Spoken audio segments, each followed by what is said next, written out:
Hey, hello again, everybody. Welcome into Matt and Cheryl's Gen Excellent playlist. I'm Matt. I'm Cheryl. And we continue our nostalgic tour through the musical year of 1981.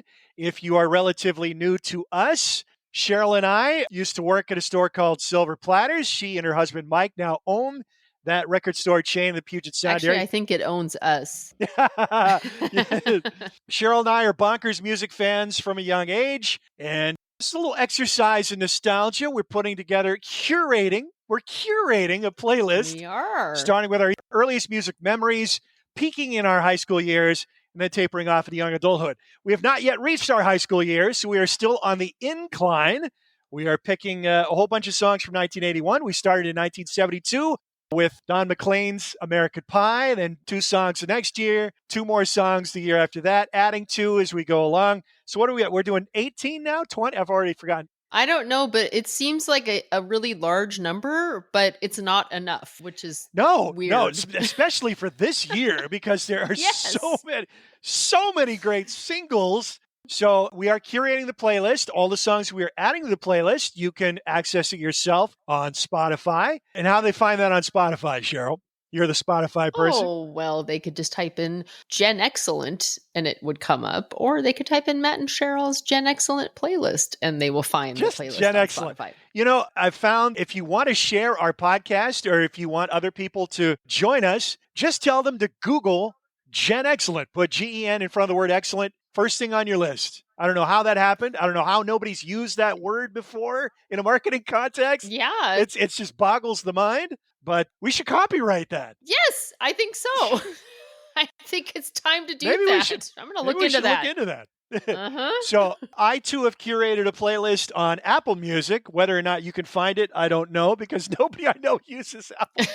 How come nobody uses Apple Music? I don't understand. Everybody's got Do you iPhones. still buy things on Why does iTunes? I never have. I've never bought a single Oh, thing on okay. iTunes. So anyway, yeah, 1981, just to get caught up on what we've done already for the year 1981. We started talking about the death of John Lennon. We added Watching the Wheels and the goofy medley of Beatles hits and other songs by Stars on 45 that was a worldwide smash in early 1981. We did a special episode about the emergence of rap music and added Blondie's Rapture to our playlist. Had a couple of guests who added songs to the list as well. Steve Winwood's Why You See a Chance. 45's been in my collection forever. The Who's You Better You Bet. It's about the umpteenth Who song that Cheryl said. Let's see, you've had 3 albums or 2, just 2. 2 albums and Yeah. Pete's solo album. All right, yes, Empty Glass, of course. And I can't say that I'm done. I could 2 choose really good something songs on It's off Hard. It's Hard. Yeah. Yeah. The album is kind of a stinker, but Yeah. the singles were great. No Mhm. question about that. We talked a lot about Jesse's Girl, I think, in our last show. We didn't add it to the playlist. It's just kind of on the It's margins right on the there. cusp. Yeah. Right on the cusp. That's very well put. Cheryl had Too Much Time on My Hands from Styx, Tommy Shaw's highest charting single with the band. And then the second album from High Infidelity, we had Keep On Loving You from 1980 and Take It on the Run, which was a single release in 1981. And then also Climax Blues Band, their second song to make our playlist, I Love You. This song, aspects of it remind me of Badfinger, Yes. particularly the slide guitar solo, which is very reminiscent of the famous slide guitar solo in Day After Day, performed by Pete Ham and actually doubled by George Harrison, who was the producer on that. Which I think is interesting because Badfinger also significantly put out an album in 1981 on a small label. It came out in January that year. And it would be their last album. And when I say they, this iteration of Badfinger does not include Pete Ham because he sadly committed suicide in 1975. Badfinger is an incredible group and one of the groups I'm most obsessed with at this point in my life. When I go to a record store, I've got a list of things I'm looking for. And in whatever limited amount of time I have, I'm going to look for these things first. And if there's any time left over, I'll thumb around a bit. First thing I look for is Badfinger, because their CDs are hard to find. All their studio albums have been out of print on CD for a while. And some of them are exceedingly difficult to come across. Thankfully, I did find a copy of their final album, Say No More. So at this point, it's Tom Evans, the bass player, and Joey Molland, the second guitarist, the core of this version of Badfinger. What makes this album significant, other than being their final release, is the keyboard player on this record, which I didn't know about really until I got the record. And it's Tony Kaye of Yes. And this is right before Yes reforms for the 90125 album. This was his gig right before that. So Badfinger hired him as a touring keyboardist when they were touring their previous album, Airwaves, which came out in 79, I think. That's the one I have not tracked down yet on CD. So he tours with them on that, and then they bring him back for the studio recording of Say No More. And then he's touring with them after that as well in 81 before he gets the call to rejoin Yes. It's not one of their great albums, obviously. I mean, none of the albums without Pete Ham are going to be most Badfinger fans' favorites. But I think it's still a very worthy listen. I liked it start to finish. There's no song that jumps out. There's no no single. Yeah. Like I don't hear a single. No. But it's not bad though. I think it actually kind of started growing on me a little bit more. And there's some cool piano in there, like keyboards, not like synth, but like keyboards. The keyboards become more prominent as the album goes along. So side 2 is really more of a showcase for Tony Kaye, and it's more the 80s sound creeping in later on in the album. Earlier on, they're showing off their rock and boogie chops. Now, a lot of people think of Badfinger as the prototypical power pop band, as melodic rock band. These guys could rock, though. I mean, there's just a wealth of incredible vintage footage of Badfinger from their glory years, the early 70s. And these guys could jam with the best of them. With the 2 guitars, Pete Ham and Joey Molland, solid rhythm section with Tom Evans and Mike Gibbons on the drums. They do some extended rock stuff on live on television in 70 and 71 that's really reminiscent of the Peter Green, Danny Kirwan, Fleetwood Mac of the same era. I mean, it's same quality. It's good stuff. It's not what most people love about Badfinger, but it's just another arrow in their quiver. It was a very talented band. I think very underrated musically as far as their instrumental ability. But then you had Pete Ham with these, amazing, just heart-rending pop songs. And of course, they had the original version of Without You. Without You, which is on our playlist, but it's the Harry Nilsson version.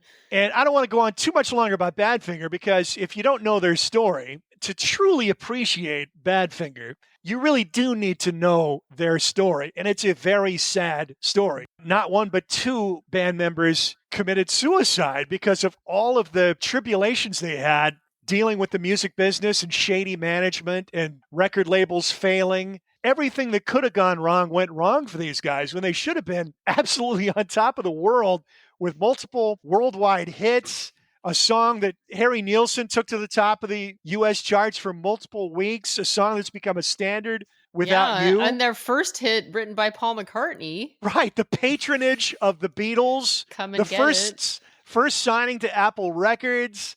They had full support of the Beatles. They had George Harrison helping produce their records. They had Paul McCartney writing songs for them. They had their own hits. They have hits from others just a couple of years in, and they've got no money because they're being just robbed blind by their manager. And then the record label fails and just things start spiraling out of control. But without knowing all that, the songs don't hit nearly as deeply. Once you know their story, then you start listening to the Badfinger music that comes after the quote-unquote glory years, so post Straight Up album.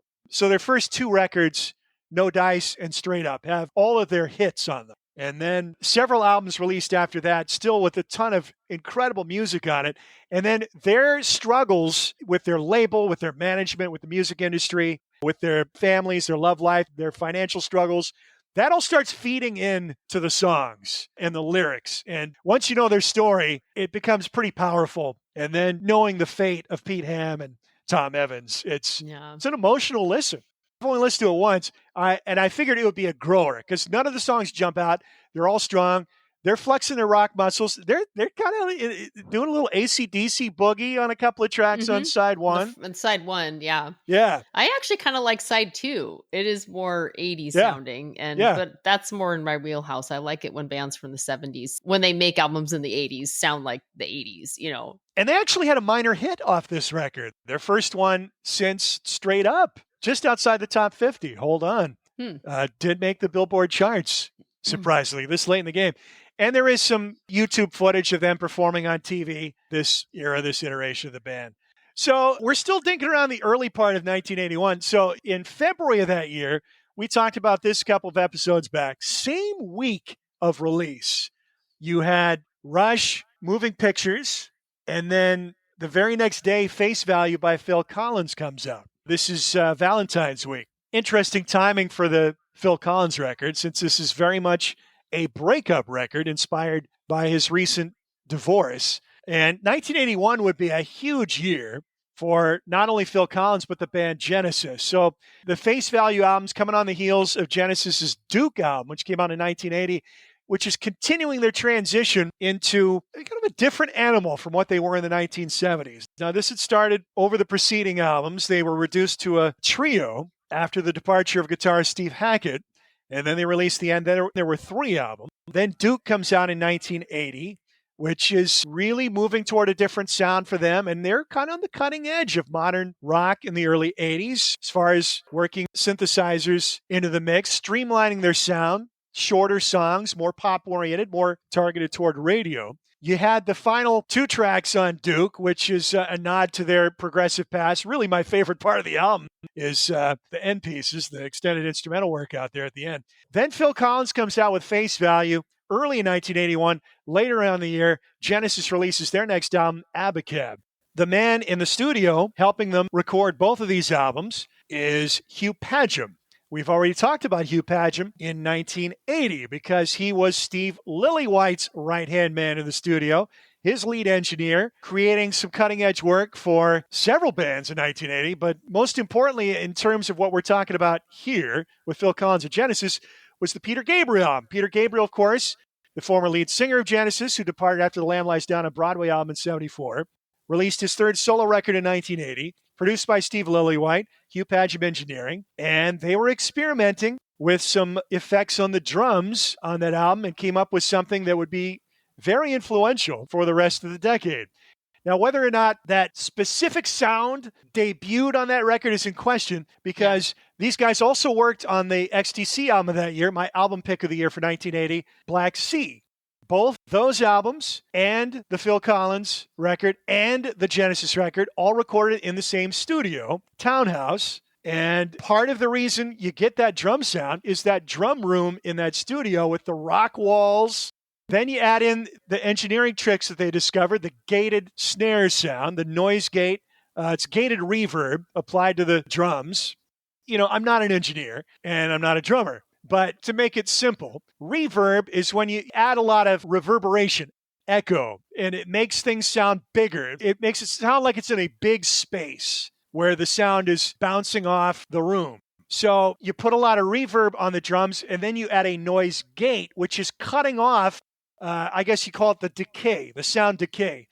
So you hit the drum, and it makes that sound as the stick hits the drum. And then there's the aftermath of that. What the sound does after it leaves that immediate area as it reverberates around the vicinity in the room and the walls, the ceiling, the floor, whatever. So you have reverb, and then you have a setting that just cuts off that sound decay. And what they came up with was just this booming, loud, in-your-face sound. And that coupled with the specific drum room at the Townhouse. And these are some of the most powerful drum sounds ever heard on records coming out in 1980 and 81. Now, the most famous song on Face Value is the first track, which is In the Air Tonight. And that's where most people, I think, really heard this drum sound for the first time. Yeah, that's what they would equate it with. And which would kind of become the signature sound for Phil Collins at that time. Yes. And beyond. And many other drummers. And you had to wait for it, too. You had to wait for it because the song goes on with just a kind of a drum machine percussion. Yeah. This isn't the only song where Phil Collins uses a drum machine. One of the most popular songs on Abacab, Man in the Corner, they also use a drum machine. It's kind of funny that one of the best drummers in the world is using a drum machine. So Phil, his wife leaves him. I think she laid down an ultimatum before they went off and toured Duke, said, don't expect me to be around if you leave on this tour. I'm sick of having you gone all the time. And Genesis, of course, they're moving into the big leagues right now. So they've been a band for over 10 years at this point, but they're really making that leap into big arenas and eventually stadia. So it's a critical time for the band, so he can't just leave them. So he chooses the band. His wife follows through with her threat, leaves with the kids, and all of a sudden he's got a bunch of time on his hands and he starts pouring his heart onto the page and working on these songs. And like you said, Cheryl, he's using a drum machine in his home studio, putting together these home demos. And eventually he would like the sound on a couple of tracks and leave it there. So that's how In the Air Tonight starts, with this drum machine, this slow build up, this kind of haunting synth in the background. And the lyrics, he basically just sat down with a recorder and just kind of ad-libbed whatever came to mind. Which is interesting because so many people believe that this song is about a specific incident. There's this urban legend that somehow developed years ago, and it still persists, that Phil Collins, basically, the song is literal. He saw somebody drowning and somebody who wouldn't help the drowning person. Yeah. Which obviously leads to the next question. Well, what's the matter with you, Phil? You can't swim? It's like, what are you doing to help the situation, Phil? He's on the sidelines writing a song about it. That's right. But no, all these lyrics just came off the top of his head. He said it's completely meaningless. It's just... Yeah. And people will read into it. And, he was hurting and struggling. So let's take ourselves back to the era. The first I ever heard of Genesis was Misunderstanding, when that was a hit. That was my introduction to Genesis. And then the next thing I would have heard would have been I Missed Again. I do not recall hearing In the Air Tonight. Yeah. Correct me if I'm wrong, but that song really became big later on when it was used in Miami Vice. Then I think that's when it and really I think became, also after MTV, because the video was on MTV all the time. I don't remember hearing it at the time. So you became a Genesis fan before you ever went down the Phil Collins solo road. Yeah, and I never owned Face Value. I didn't own it when it came out. I didn't own it, Me neither. And I never really was that inclined to listen to it. And that's why I'm finding this so interesting now that I have gone back and listened to it. And really listened to it, several times. It's so strange to me to think about a time when Phil Collins was just the lead singer and drummer of Genesis, and a lot of people really just didn't know who he was. His face might have been recognizable, but the short amount of time it took him to become a superstar as a solo artist is so fascinating to me. It's just weird to think about it. I mean, this is his first solo album.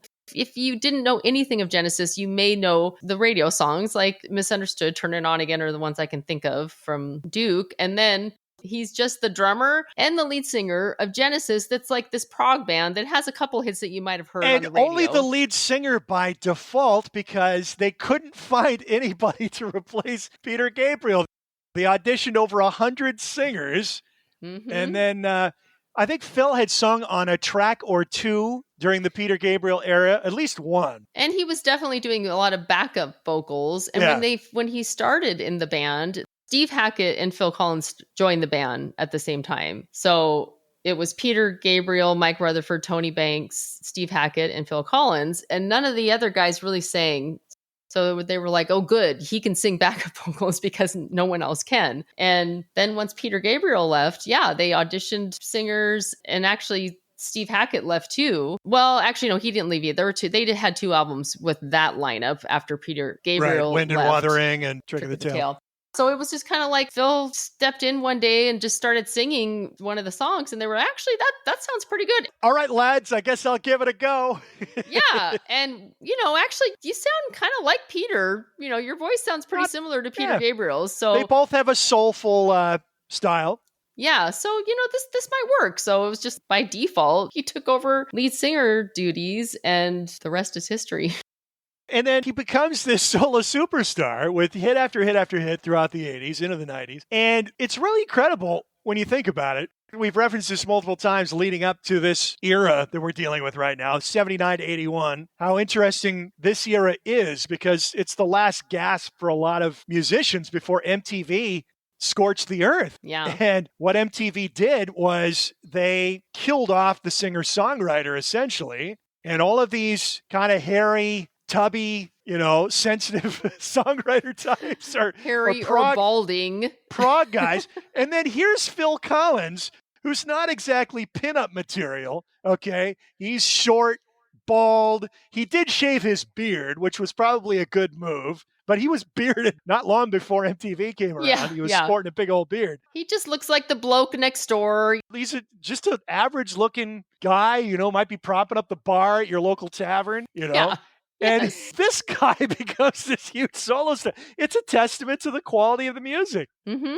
And, he had been a session musician too on countless albums throughout the 70s. And I think one of the things too about Phil Collins, and this kind of comes across somewhat in his music, he has a personality that everyone likes him. He's just very likable. He's funny. And so I think that there's Pretty something down to about earth. that he was, that I think he actually was able to play off that on MTV. Like some of the videos, he's really goofy. You see a personality there. Which the same cannot be said for the rest of Genesis. These are a bunch of No. hoity-toity. The band was formed at this elite public school, which is a private school in England, Charterhouse. These guys are all from wealthy backgrounds. Phil Collins, not the same kind of background. No, he's not poor. I wouldn't say his background is working class, but I'd say lower middle class, where the other guys were upper middle class. And he had the most entertainment experience. He was a child actor before he was joined in the A Hard band. Day's Night. He was an extra in A Hard Day's Night as a child. Yeah. And, when he joined the band, Peter Gabriel, as the front man of Genesis, had the most elaborate theatrical presence and was wearing costumes, just the most bizarre looks on stage. And, it had a bit of a pretentiousness about it in that sense. They were weird. I mean, you had these Yes. strange lyrics, weird, long, epic songs, there's these crazy costumes. Very theatrical with Peter Gabriel in the costumes, and then the rest of the band are sitting on chairs while they're playing. Yeah, you can't even see them really. Yeah, they're just like background props, basically. And so once Peter Gabriel left and now Phil Collins is the lead singer on tour, number one, they needed to get another drummer in there because it's really hard to be a front man when you're behind a drum kit. And number two, his whole style and everything about him was so different from Peter Gabriel. He didn't have any of the theatrics. He looked like he just walked out of the pub. And he added humor and added levity to their live performances. And their songs gradually started moving in that direction too. They started becoming more pop oriented. They still had prog songs on all of those albums up until the self-titled Genesis in '83. But Duke, Abacab, they still have like 2 or 3 songs on them that are long passages that, well, mostly Duke does. Abacab does have a few, but they were very intentionally Me and Sarah trying. Jane, yeah. Me and Sarah Jane and Dodo, that's a longer, but they were very intentionally trying to get away from that sound. In fact, when they recorded that album, they had like an hour's worth they had enough for a double album. And they scrapped like half of it because they thought that it sounded too much like what would be considered typical Genesis. And they were trying to get away from that, from longer instrumentals and stuff like that. Their last few albums had 1 or 2 songs that were definitely in the pop vein and were hits, pop hits even. But now they're getting to be, by Abacab, more than half of this album is on the pop spectrum. Going back to Face Value, one of the things that's so cool about that album and that I really hadn't paid that much attention to, I mean, I'd say like half of it is kind of ballads and very slow, quiet. The other half, he employed the Earth, Wind, and Fire, the Phoenix horns. So that's the sound that you get like on I Missed Again and several songs on the album. It's really cool. And it's such a departure from anything that he had at that time that they had done with Genesis. Phil Collins went into this wanting to put out an album that sounded like a Black album. Longtime fan of Motown and soul music. Mm-hmm. Because he wanted that sound, he started looking at the albums that he really liked of that genre, like the Jacksons and Earth, Wind, and Fire. And he found the name Mike Reiss, who worked with those bands, and he had him master the album to get that sound. So he was very intentional about that. And that carried over into Abacab. No Reply at All. They used the Phoenix horns, which is actually the song that I'm choosing for the playlist. Great choice. Killer groove on this song. Love everything about it. God, Phil Collins is just such a masterful drummer. Oh, yeah. The drum patterns on this are just gorgeous. Yes, I love the drums on the song. I love the vocals. I love the horns. It's got that soul influence, bringing in the Earth, Wind, and Fire guys. But this song doesn't sound like a soul song. It's very unique groove to it. Yeah, and I think part of that uniqueness too is the keyboards. Right. Yes. That repeating keyboard. Yeah. Tony Banks does, and you can see it if you watch the video. So the video for this song and for Abacab is actually just them recording in the studio. And he does this funny little like patter thing with both hands where he's going, like kind of just tapping the keyboards in a certain way. And it makes a really unique sound that is going on throughout the whole song. It's a critical element to what makes it unique, really kind of separates it from being a soul pastiche. I think you've got elements feeding into it, but it's its own thing. It's its own unique groove. And then you've got Mike Rutherford just going off on the bass on this song. And there's no guitar on this song. It's just bass, keys, and drums and vocals. Yeah. And the bass lines are just awesome. Leading up to the chorus. Yes. Oh my God. And then how it builds and incredible. Oh, it's so cool. And Mike Rutherford is very underappreciated, I think. And really just flies under the radar. Genesis, once Steve Hackett left, they didn't bring on any other guitarists. No, just a touring guitarist. Yeah, and they had a touring guitarist and a touring drummer who actually in the 70s, in 77 for, I forget what album it is, I think Trick of the Tail, Bill Bruford was their touring drummer. He did one tour with them and they asked him to come back, but he said no. But then Chester Thompson came on and became their drummer from then on, touring. I don't think Bill Bruford was interested in any group that was in the process of simplifying its sound. They were going in the wrong direction for him. Yeah.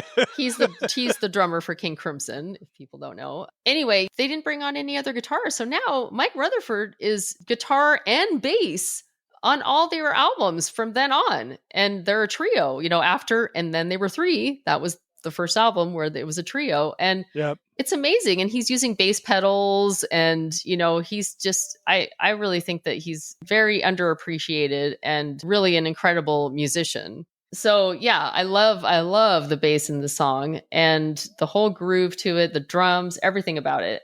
I think it's so cool that these albums kind of came out like so close to each other. They weren't working on them at the same time. But Phil Collins says that when they went in to record Abacab and every Genesis album after that, because now they all had solo careers, Mike Rutherford and Tony Banks had solo albums out too, like in the late 70s and early 80s. Nobody cared about them, which nobody may have ever cared about Phil Collins' solo albums either, if it weren't for the fact that he had worked with the right musicians, the right producers. And I mean, granted, he's the voice of Genesis, so he is the lead singer. So that does give him more to go with. The right label, too. Ahmet Ertegun was still very involved with Atlantic Records, and he really liked his demos. Yeah, and that song just became so iconic. In the Air Tonight just became so iconic for him, too, that it just boosted him through the stratosphere. But he says that when they went into the studio to record his Genesis, they never came in with songs already. They wrote together. They built the songs together. One of them might have come in with an idea or something, but then they built it together. It was a completely separate entity. His solo work, the Genesis work. It did bleed into each other because, like I said, you got the Phoenix horns and No Reply at All, and you have some similarities there. Also, hadn't really listened to Abacab in a long time all the way through and spent some time with this album. Side one is great. I agree. I would say it's a very inconsistent album. There's a couple songs on this album that are ballads that do not make sense for Genesis. And I would say side one, Me and Sarah Jane is my least favorite song, but it's one you got to kind of stick with it. It starts slow. And then it eventually kind of unfolds and opens up, and it's very beautiful at the end. Yeah, actually, that's a song that has grown on me a lot. It's kind of weird. It has like a weird rhythm to it. It's quirky. Yeah, it's hard to get a grip on it in the first couple of minutes. Yeah. But then it's just, like I said, it's unfolding and unfurling. Yes, it's quite beautiful, glorious. Epic finish. Yeah, at the end. Yeah. But Abacab is just a killer lead track, and there's your drum. I love the way Abacab starts. It's just like, pow! There it is. Those drums are so in your face. Yes. And then No Reply at All comes in after that, of course. Keep It Dark, I love. I love Keep It Dark. Yes. And that actually was a single They made a video for it. It didn't do anything, but I love it. I think it's really cool. It's just so relentless. It has like that relentless synth in it. And that's probably the most modern sounding song, like 80s sounding song, I guess. But I love it. That rising chorus up in Stewart's. Phil is showing the top end there. Yep. And then Dodo Lurker, another killer track. Starts like a King Crimson song. Yeah. It's dark and in your face. It's dark, but there's a thread of humor to it, too. Yeah, there is. And that song, that and Me and Sarah Jane are the only really prog sounding songs on the album. Then you get to side 2. And this is, definitely wanted to hear your take. Oh my God. So you said they recorded 2 albums worth of material. Yes. They left all this other stuff, including Paperlate, which was a hit. Why didn't they use that song instead of Who Done It? You can't tell me that they don't have a better song out of the hours worth of material they recorded than Who Done It. Ahmet Ertegun, the big wig at Atlantic, loved Who Done It, and he practically insisted that they put it on the album. And I'm just like, what? Why? Yeah.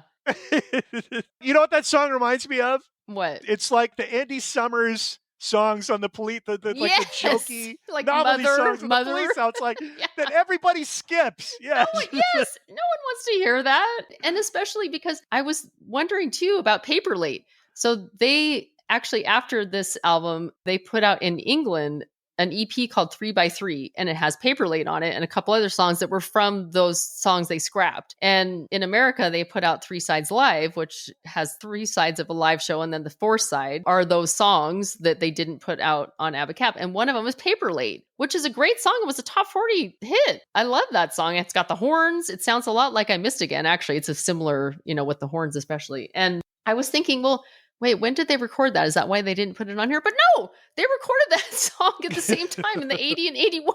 So why on earth they chose not to put it on there? Even if they really did want to keep Who Done It. The other 2 ballads, there's 2 more songs that I don't even remember the names of them now because I was just like, meh, they don't belong on the Another album. record. Yes, those are just like boring. That's all right. They're boring. Man on the Corner is a good song. Oh, I love Man on the Corner. That's the only thing that saves side 2. And that's another one where you've got the drum machines. I think the vocals are really beautiful, actually. I love that song. That song was a hit for them, too. The other 2 songs are just throwaways. I listened to we have those box sets that have the extra discs on them with like random tracks. And most of the stuff that they didn't put on Abacab is on there. And there's at least Paperlate and another one you've called You Might Recall that I really liked. And I was like, those 2 would have been way better. I think a song called Me and Virgil or something about that's Virgil. One. Yeah. Was one? Yeah. So anyway, that's why I think it's a very inconsistent album. The songs that are good, and especially the hits on it, are great. And then you got 2 pretty interesting and quite cool, actually, prog songs. And then you have the rest of it's just throwaway. That's a good note to lead me on to our final song here, the episode. Going into 1981, I said that I had no idea what my favorite album of the year would be. This is going to be a fun process of listening to all these albums. And again, this is the great joy of doing this podcast, discovering new music and new favorites. And this is the first one that's really hit me hard that I didn't know much about before. And this is the band Split Enz. They released an album in 1981 called Waiata, or if you're in Australia, it was Corroboree. The song I'm choosing from this album is called History Never Repeats, which is also the title of a Greatest Hits album by Split Enz. And I think a lot of American music fans that have Split Enz in their collections, they either have the History Never Repeats collection, or they have their 1980 album, which was called True Colors, which had their best known song, I Got You. So I've been aware of Split Enz forever. I've known the song I Got You for a long time, like it, but I never really listened to them that closely until recently. And wow, have I been missing out. So I love the fact that this is the record that I really discover my love for this band because it's an overlooked record for them. I was driving around today and I saw a 56 Chevy. And I was thinking that's the perfect metaphor for this type of album. Because if you're into classic cars, 55 Chevys and 57 Chevys are very popular collector cars. The 56, not so much. Overlooked, not as appreciated, not as valuable. So this album falls in between True Colors, which was kind of their worldwide breakthrough album and had their best known hit song on it. And then the album after this, Time and Tide, is considered maybe their best album by many people. And I think you were a big fan of Oh, Time yeah. and Tide It's going to be in contention for me for album of that year. I love that album. And it does have some hits on it, too. So Waiata, Waiata, or Corroboree, Corroboree, falls in between these two kind of iconic albums. And it was kind of underappreciated. Didn't get great reviews and was, like I said, somewhat overlooked. But you've got 4 songs on this record that are absolute bangers. I mean, just top of the line, top tier pop songs. And when this album first hit me, I was like, which of these songs am I going to choose? And I just kind of, without thinking too much, I grabbed History Never Repeats. And it was the right choice because I've listened to it a few more times since. And now I think this is one of the greatest new wave songs of this era, in my opinion. I like it that much. Okay. It is so great. So Split Enz is a very interesting history with this band. First of all, they're from New Zealand. Back then, nobody from New Zealand had a hit record outside of that area. There had never been a popular music artist from New Zealand that had a worldwide hit song or album. It had just never been done. Yeah. And very few from Australia, as a matter of fact. I mean, the Bee Gees, obviously, but it's a very short list. So here comes Split Enz. A lot of fascinating aspects to this band. First off, they're best known as being a new wave band. So they come to prominence during the punk new wave era, but they predate that era. Their first album actually came out in 75, and the band had been around since 72. So they start off as this kind of arty, kind of pastoral prog band. Very unusual songs and a very unusual look to the group as well. These crazy costumes and weird hairdos. And there's like 18 of these guys on stage. It's like, who are all these people? What are they doing? They're basically like a whole city in New Zealand. So they're from Auckland in New Zealand. And the band is centered around 2 people primarily. Tim Finn, who is a multi-instrumentalist and lead singer, and then a guitarist and singer-songwriter named Phil Judd. So their first couple of records, they're primarily the songwriters and singers. And then Phil Judd ends up leaving the group. He was kind of a prickly character. And they always say, if you look at documentaries about Split Enz, it's the enigmatic Phil Judd. And he's a fascinating guy. That's a subject for further research, too. He went on to do some other work in music, but he's a really good-looking guy. I mean, he's a frontman. I mean, he's a born frontman. And just unusual songs and singing style and just very arresting quality to their music. Kind of unsettling. Like I said, pastoral, but just off kilter. Yeah. You know? Yeah. Like sometimes they look like they're in a circus, Yeah. Like they're dressed like mimes, like with checkered outfits and then their hair. I mean, they probably have the weirdest hair I have ever seen of any band. And that's including the Flock of Seagulls. Yes. And this is years before Flock of Seagulls. This is years before. All of them do. It's not just like one of them has that. They all have a whole section that's like spiked up in a triangle. There's a lot of triangles and diamond-shaped things all over them, including their hair. Crazy clothes, loud, garish outfits, like clown like jesters, suits. And clowns, So the guy who was primarily responsible for their visuals, his name's Noel Crombie. Now, when we talk about what are all these people doing on stage, this guy basically showed up, wanted to be in the band, and they liked him. So they just kind of gave him various things to do on different songs. It's one thing he could do was play the spoons. Yes. So they would they'd create a little segment for him to come out there and do a spoon solo. But he would handle like various percussion duties, and he would eventually become their drummer and do a pretty good job of it. Yeah. In the early 80s. Yeah. So they're this weird arty band, and they're starting to make a name for themselves in New Zealand. They moved to Australia. They're getting a foothold there. They know that their eyes are on the big prize. They know they've got to go to England or America to get there, which really makes them pioneers coming from New Zealand. Because like I said, nobody from New Zealand had ever had any kind of a worldwide popular song hit. So Phil Judd eventually leaves the group. Tim Finn brings in his kid brother, Neil. And it was very young. He looks so young. Yes. Oh, gosh, he looks so young.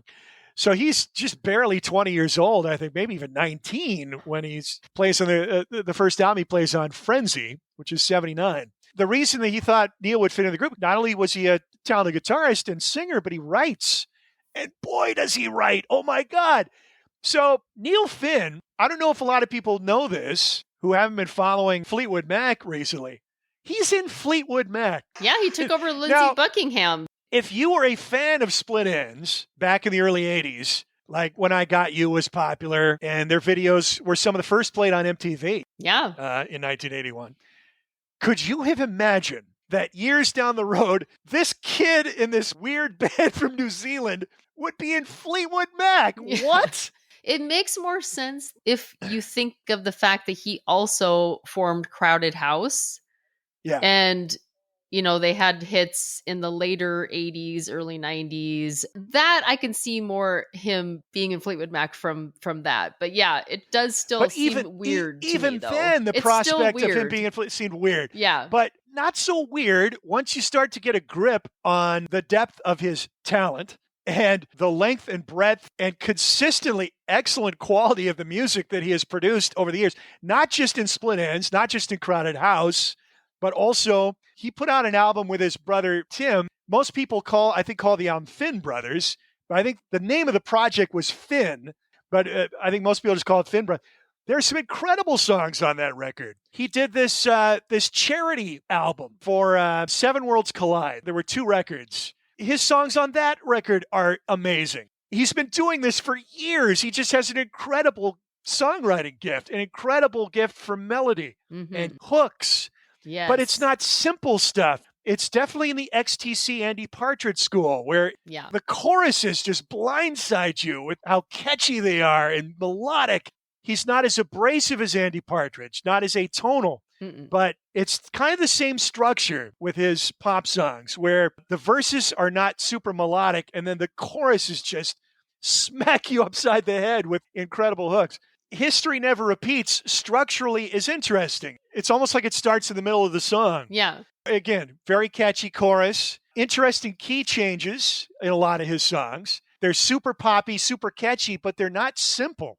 I mean, there's a lot of key modulations in these songs. And then what really lifts this song into the stratosphere is the instrumental break. There's 2 instrumental breaks, one in the middle of the song, one at the end, with these chiming guitar chords. And then live, it's even better because these guys rock. They're coming out of the new wave group of bands. They're lumped in with that. But there's definitely some muscle in this group. And they can deliver rock with some meat on its bones. Great live band, really good live band. And a lot of these songs in concert, they'll play them out, they'll extend them, and they really rock out. I mean, they do. A great rhythm section. You've got Eddie Raymer, the keyboardist, who's kind of their secret weapon, kind of a Steve Naive type, very talented. Yeah.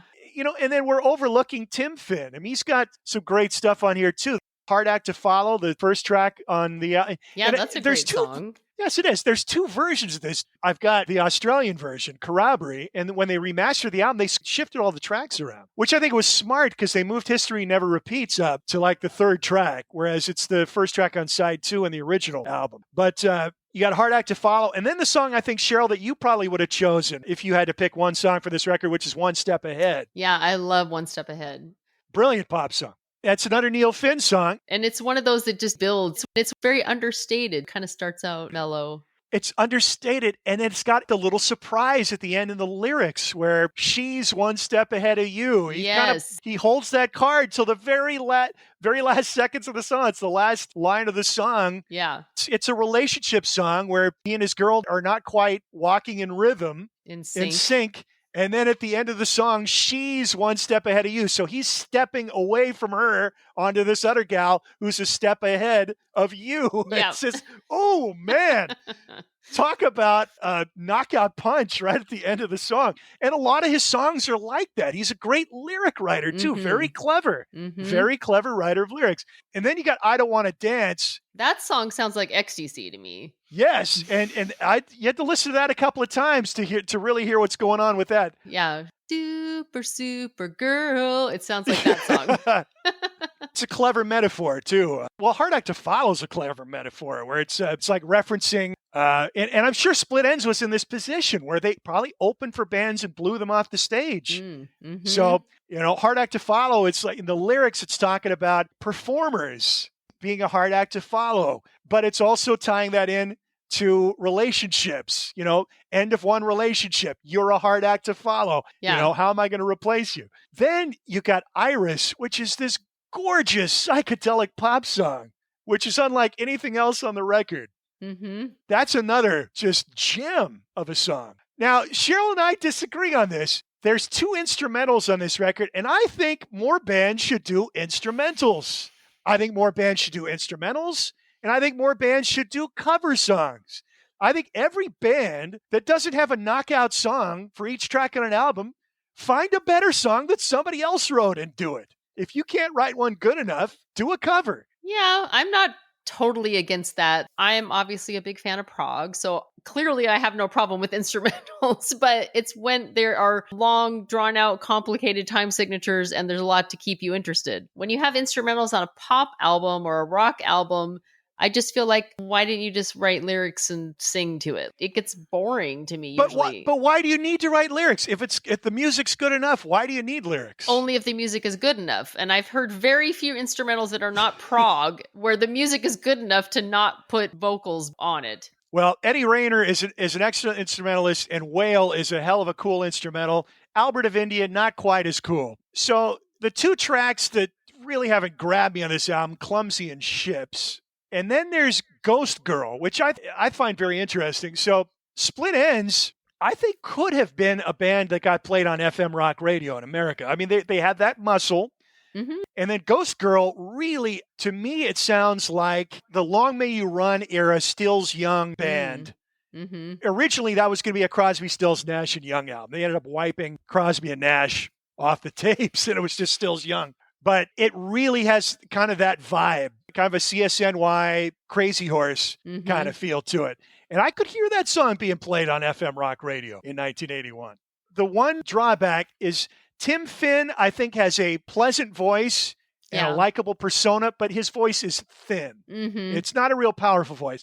Neil Finn's voice is high, but it cuts through better. It's stronger. But I still think his voice lends itself more to that new wave or more pop sound, I guess, than rock. Really what did it for them was MTV. They were played early on MTV. They were one of the first bands played on MTV with I Got You. And I Got You has a great video, too, for that era, certainly. Yeah. And it's funny, the boyish Neil Finn, you look at a couple of the vintage clips, the live clips, the girls are really screaming for Neil Finn. And he looks to me like a combination of Sean Penn and an Everly brother. He does definitely look like Sean Penn. Especially with that hair. But where has this been all my life? I mean, I've been an XTC fan forever. Yeah. And I put these guys right in there with the great XTC. There was no XTC album in 1981. Waiata will have to do. There's just great music on this record. And the thing is that they don't have the quantity of music like XTC does. True Colors and this album and Time and Tide, I think, are great. Well, I don't know if this album's great. True Colors is. Time and Tide is. This is a good album. Then that's it, isn't it? I don't know how many albums they have out after that.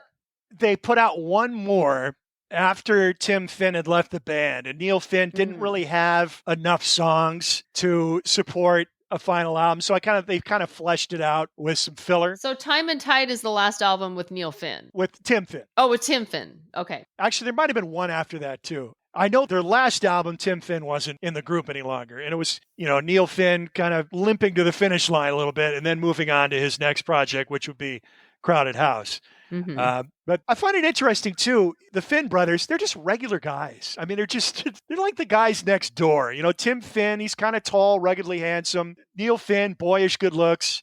Mm-hmm. They're just regular dudes. When you see them interview, they're just kind of laid back and humble and funny and self-deprecating and just normal. Which is why it's so shocking to see the early incarnation of this band, because you're like, where did that come from? And I didn't realize that Neil Finn was in the band in that era too, when they were dressing that way and had that weird hair. The live thing I was watching, I think, was from 1977.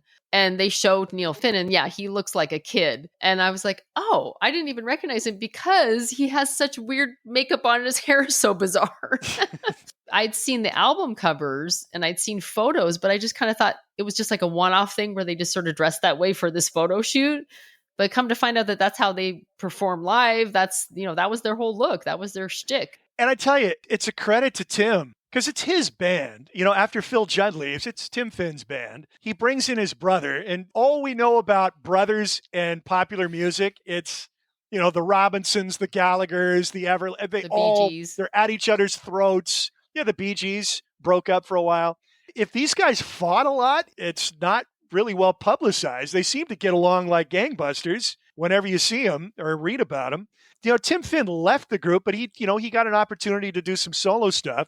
And they've reunited several times since. Tim was actually in Crowded House for a while on the Woodface album. He's in the group on that album. Kind of in and out of the band. Such a great album. I love that album. Yeah. So that's another interesting thing about this. Brothers that actually get along. And it's to Tim's credit. So they're this weird arty band. He brings in Neil, his kid brother, and recognizes the talent, knows he can write, knows he can play, knows he can sing.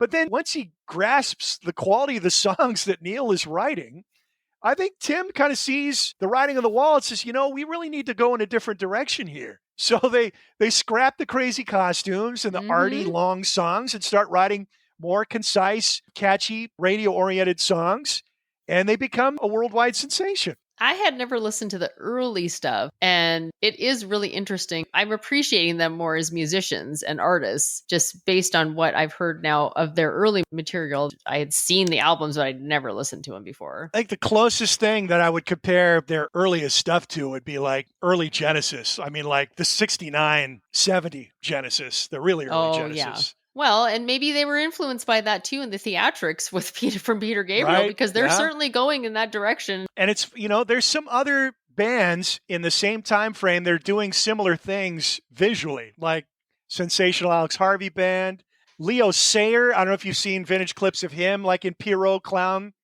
costumes. Yeah. And then you referenced another group that I think influences Split Enz, which is Cockney Rebel.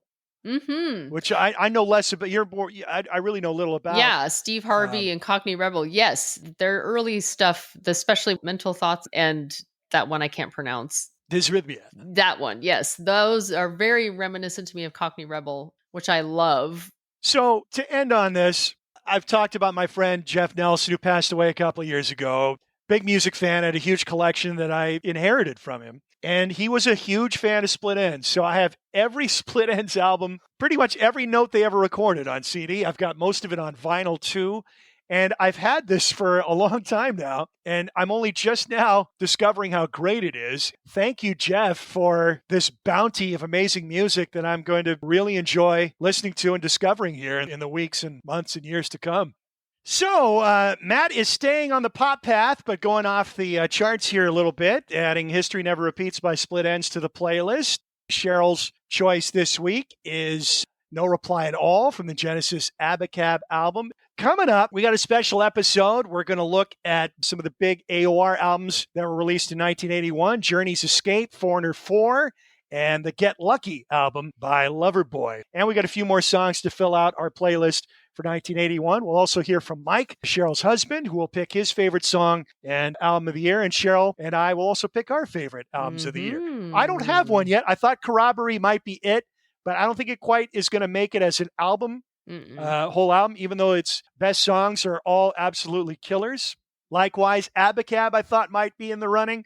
Doubt it. Right now, I think maybe The Police, Ghost in the Machine, might be the one, but that comes out later in the year, so we'll address that album when we get to it. And that album actually is very similar to me as far as face value and Abacab. Well, mostly Abacab. I was thinking about that today, actually, and I was listening to it today, too, because it feels similar to me in the way that the singles are some of my favorite songs from that band, but the album as a whole really falls short for me. Yeah, I mean, I've listened to a bunch of albums so far, and none of them have really locked down that favorite album position. I mean, there's contenders. I mean, I like The Who Face Dances a lot more than I did going in. Let's just say that. Another one where the singles are amazing, but as an album, Yep. Van Halen's Fair Warning album. I still haven't quite absorbed that whole thing, but that's got a lot going for it as well. Oh, yeah. It really does. Psychedelic Furs Talk, Talk, Talk. That's an album I need to listen to a little more. Love that album. And then one I just listened to for the first time yesterday is Tom Petty's album from 1981, Hard Promises. Side one, at least. Very, very good. Also, some of my favorite singles of his. The Waiting is probably my favorite song of his, actually. Yep. I've already talked about an album that could have been my album of the year. It's a very, very close second. So I think I had a few more too that could have possibly been in the running, but I've got mine locked in. So I still have a lot of work to do, if you could call it work. It's the fun kind of work that we do to prepare for this show. Anyway, I'm going away for the weekend, so I'm going to take a bunch of 1981 music with me and explore further. And we'll get together again soon with our next episode of 1981. But until then, I'm Matt. I'm Cheryl. And you've been listening to Matt and Cheryl's Gen Excellent Playlist. Thanks for tuning in, everybody. Take care.